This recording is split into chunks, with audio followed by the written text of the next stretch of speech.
My dear countrymen, Namaskar. This is the first Mann Ki Baat program of 2024. There is a new enthusiasm, a new wave in Amritkal. 2 days ago, all of us countrymen celebrated the 75th Republic Day with great pomp and fervour. This year, our constitution is also attaining completion of 75 years. And the Supreme Court is also completing 75 years. These festivals of our democracy further strengthen India as the mother of democracy. The Constitution of India has come into being after such intense brainstorming that it is called a living document. In part 3 of the original copy of this very constitution, the fundamental rights of the citizens of India have been described. And it is noteworthy that at the beginning of part 3, the makers of our constitution had allotted due space to the pictures of Bhagwan Ram, Mata Sita and Lakshmanji. The rule of Prabhu Ram was also a source of inspiration for the makers of our constitution, and that is why on the 22nd of January in Ayodhya, I talked about Dev Se Desh. I referred to Ram Se Rashtra. Friends, the occasion of Pran Pratishtha in Ayodhya seems to have bound around a common thread crores of people of the country together. Everyone's feelings are unanimous. Everyone's devotion is in unison. Ram is in everyone's words. Ram is in everyone's heart. During this period, many people of the country sang Ram bhajans, dedicating them at the feet of Shri Ram. On the evening of the 22nd of January, the entire country lit Ram Jyoti and celebrated Diwali. During this time, the country saw the power of togetherness, which is also a major basis for our resolves of a developed India. I'd requested the people of the country to run a cleanliness campaign from Makar Sankranti to the 22nd of January. I felt good that lakhs of people joined with devotion and cleaned religious places of their area. Many people have sent me pictures and videos related to this. This sentiment should not diminish. This campaign should not stop. This power of collectivity will take our country to new heights of success. My dear countrymen, this time the parade of 26th January was awesome, but the most discussed element was seeing woman power in the parade.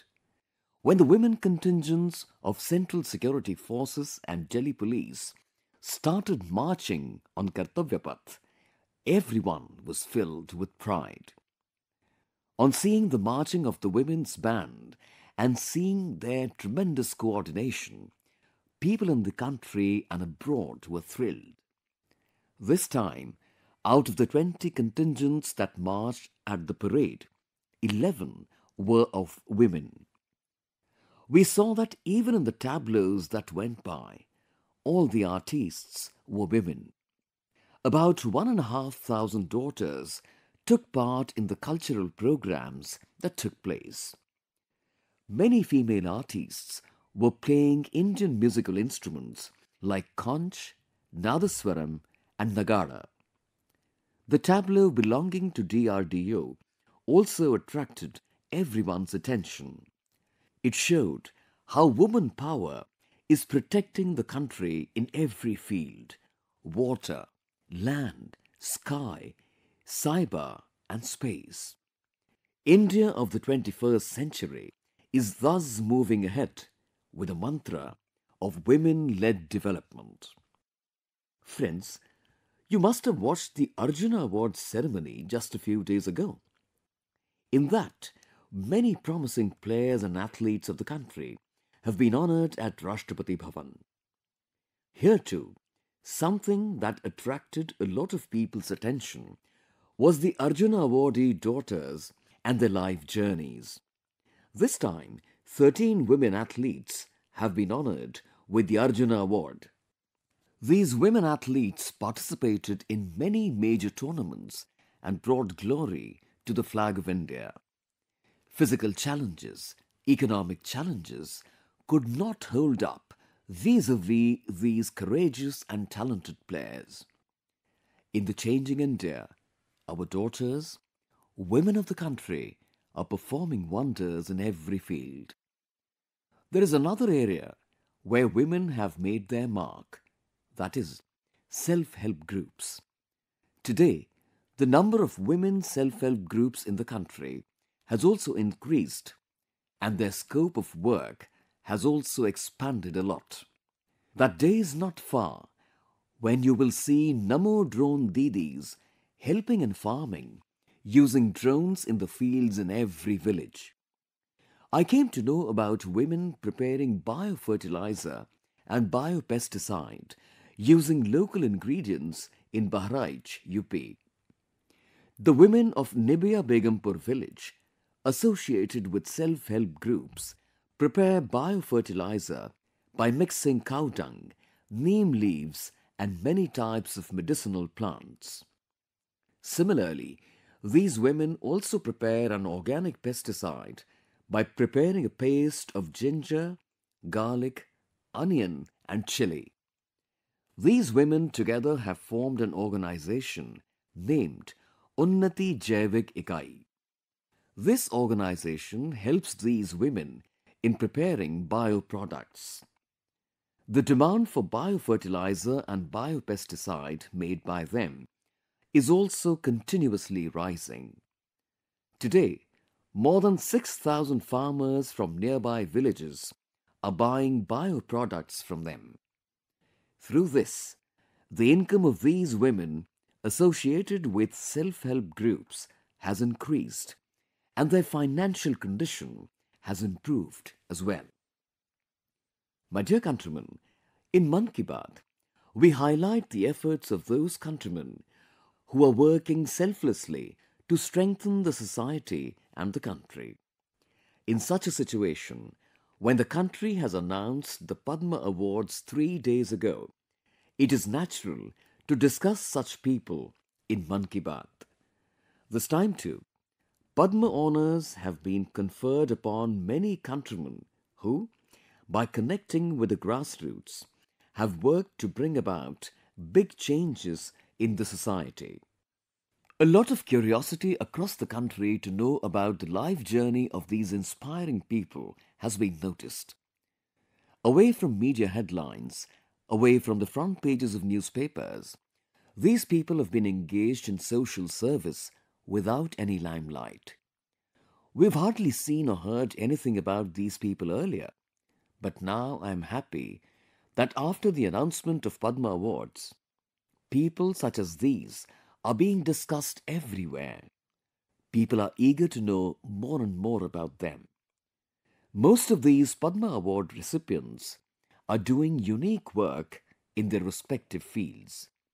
Like, somebody is providing an ambulance service, while another is arranging a roof over the head for the destitute. There are some who are engaged in nature conservation efforts by planting thousands of trees. There is also one who has worked for the conservation of more than 650 varieties of rice. There is one as well who is spreading awareness in the society for the prevention of drug and alcohol addiction. Many people are engaged in connecting people with self-help groups, especially the Nari Shakti campaign.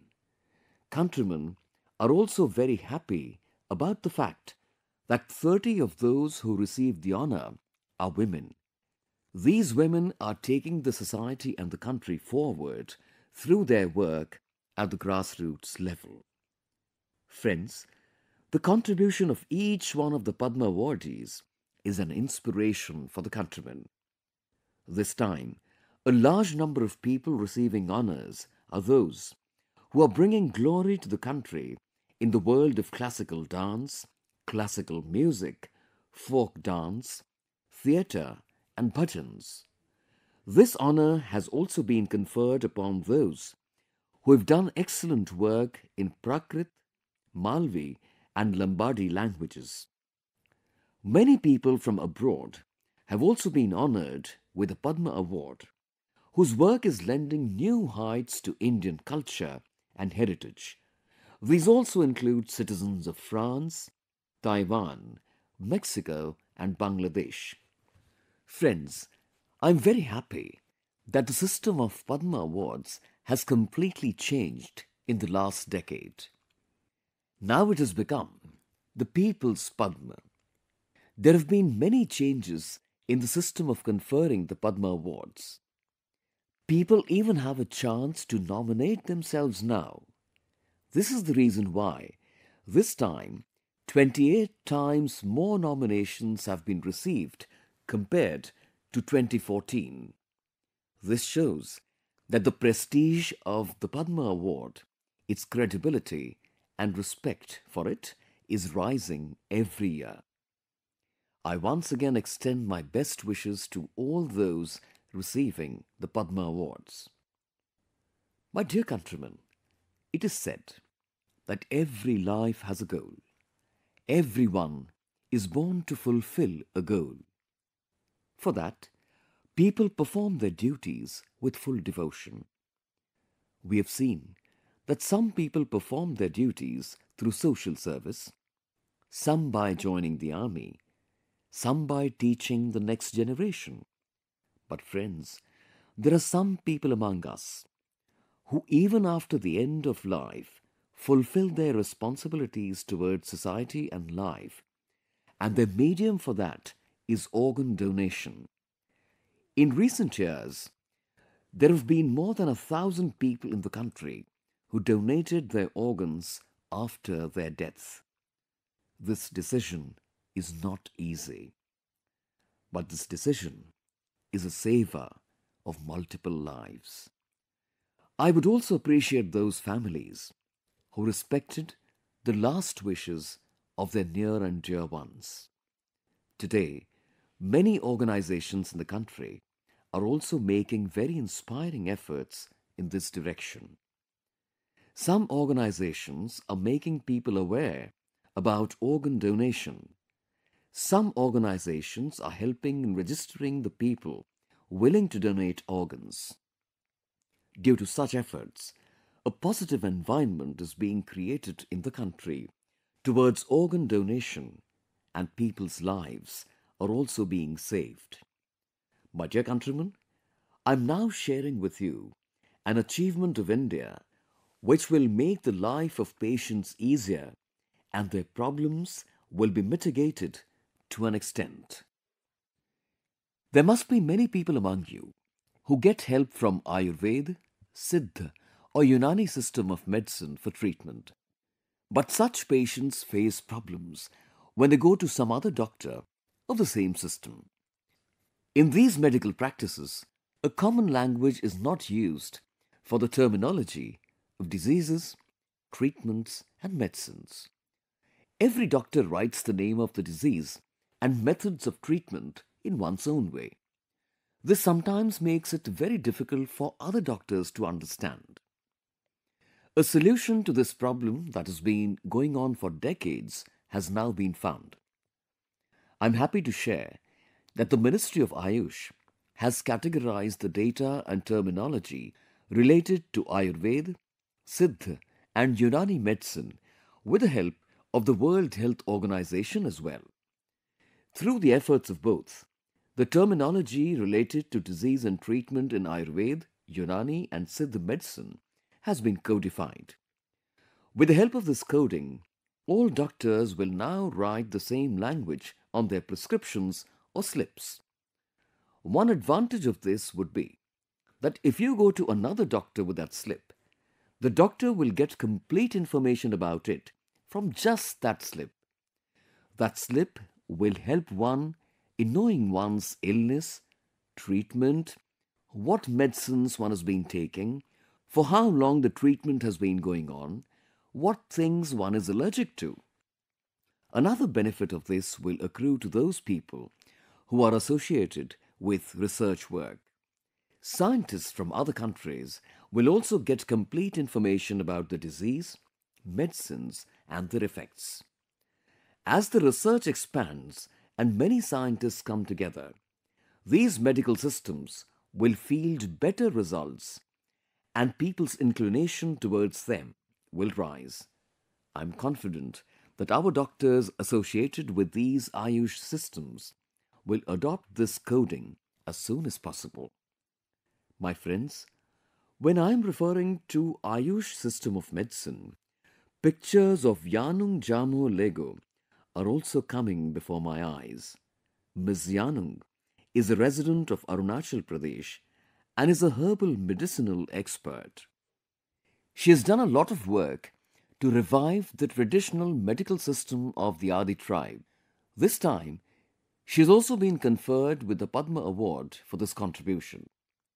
Similarly, this time Hemchand Majhi of Chhattisgarh has also received the Padma Award. Vaidyaraj Hemchand Majhi also treats people with the help of Ayush system of medicine. He has been serving poor patients in Narayanpur, Chhattisgarh for more than 5 decades. People like Ms. Yanung and Hemchandji have a big role in preserving the treasure of Ayurveda and herbal medicine hidden in our country. My dear countrymen, our mutual relationship through Mann Ki Baat is a decade old now. Even in this era of social media and internet, radio is a powerful medium to connect the entire country. A unique example of how much change the power of radio can bring about is being seen in Chhattisgarh. For the last almost 7 years, a popular program is being broadcast on the radio here, whose name is Hamar Hathi, Hamar Goat. Hearing the name, you may wonder what connection there could be between radio and the elephant. But this is the beauty of radio. In Chhattisgarh, this program is broadcast every evening from four stations of Akashvani: Ambikapur, Raipur, Bilaspur, and Raigad. And you'll be surprised to know that the people living in the forests of Chhattisgarh and its surrounding areas listen to this program with great attention. In the program Hamar Hathi Hamar Goat, it is announced through which area of the forest a herd of elephants is passing. This information is very useful for the people here. As soon as people get information through radio about the arrival of a herd of elephants, they become alert. The danger of crossing the paths through which elephants pass is averted. On the one hand, this reduces the possibility of damage caused by elephant herds. On the other, it helps in gathering data about elephants. The use of this data will also help in the conservation of elephants in future. Here, information related to elephants is also being disseminated to the people through social media.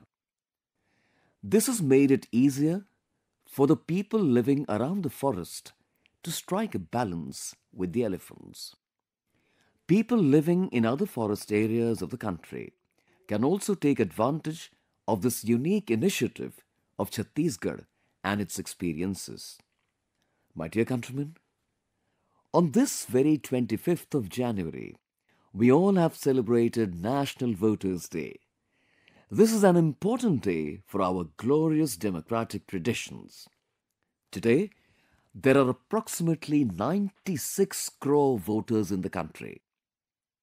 Do you know how big this figure is? This is almost 3 times more than the total population of America. This is about 1.5 times more than the total population of entire Europe. If we refer to polling stations, their number in the country today is around 10.5 lakh. To enable every citizen of India to exercise their democratic rights, our Election Commission set up polling booths even at places where there is only one voter. I would like to commend the Election Commission, which has made relentless efforts to strengthen democratic values in the country. Friends, today it is a matter of enthusiasm for the country that while the voting percentage is decreasing in many countries of the world, the voting percentage in India is increasing. In 1951-52, when elections were held for the first time in the country, only about 45% of the voters cast their votes. Today, this figure has increased significantly. Not only has the number of voters increased in the country, but turnout has also increased. The government has also made amendments in the law so that our young voters can get more opportunities for registration. I'm also happy to notice that many efforts are being made at the community level to increase awareness among voters. At some places, people go door to door and tell voters about voting. At other places, the youth are being attracted through painting, elsewhere, through street plays.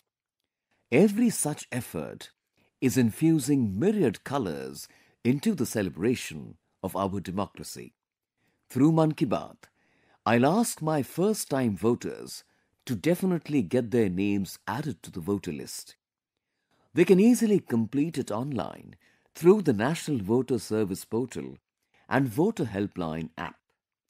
You should always remember that one vote of yours can change the destiny of the country, can fashion the destiny of the country. My dear countrymen, today the 28th of January also marks the birth anniversaries of two great personalities of India who have set an example of patriotism in different periods of time. Today the country is paying tribute to Punjab Kesari Lala Lajpat Rai ji.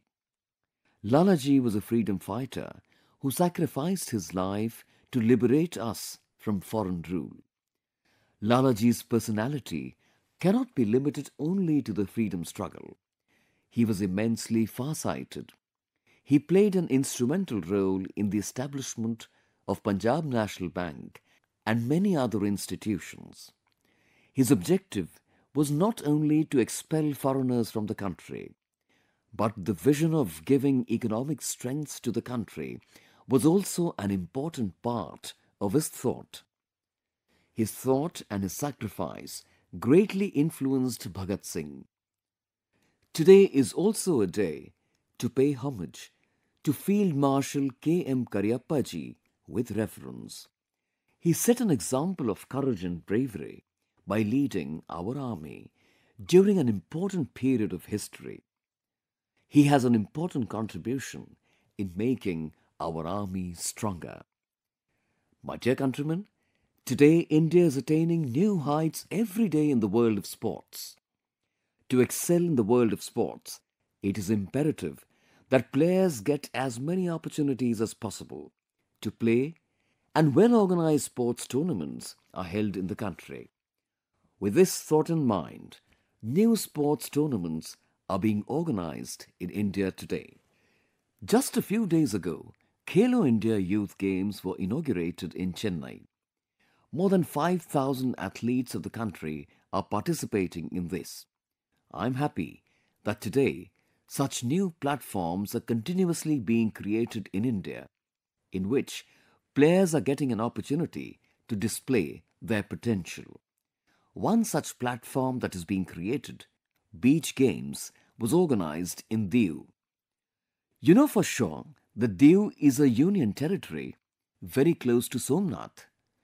These beach games were organized in Diu in the beginning of this year itself. These were India's first multi-sports beach games.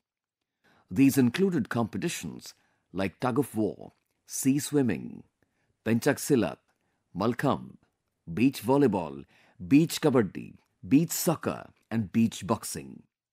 In this, every contestant got ample opportunity to showcase one's talent, and you'll be surprised to know that in this tournament, many players came from states which have no connection whatsoever with the sea. Madhya Pradesh won the maximum medals in this tournament where there is no sea beach. It is this temperament towards sports that makes any country the crowning glory of the sports world. My dear countrymen, that's all this time with me in Mann Ki Baat. Shall talk to you once again in February.